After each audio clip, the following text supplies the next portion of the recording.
Today we're tackling a common tech question: how to reset a Wemo Smart Plug. Whether you're troubleshooting a connection issue or preparing to set it up for a new network, resetting your Wemo Smart Plug is simple. Let's dive in.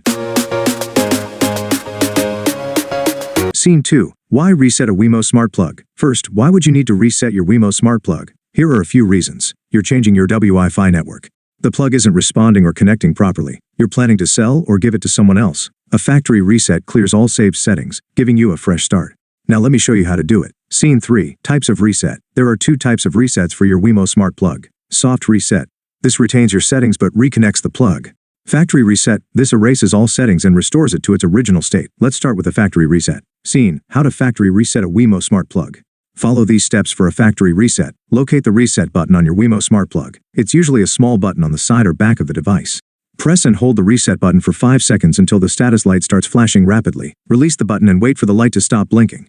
This indicates the reset is complete. Your Wemo Smart Plug is now restored to factory settings. Scene 5. How to soft reset a Wemo Smart Plug. For a soft reset, the steps are slightly different. Unplug the Wemo Smart Plug from the power outlet. Press and hold the reset button while plugging it back into the outlet. Keep holding the button for 5 to 10 seconds until the light starts flashing. This method retains your settings but refreshes the connection. Scene 6. Reconnecting the plug. After resetting, you'll need to set up your Wemo Smart Plug again. Here's how. Open the Wemo app on your phone. Follow the on-screen instructions to add the plug to your Wi-Fi network. And that's it. Your Wemo Smart Plug is ready to go.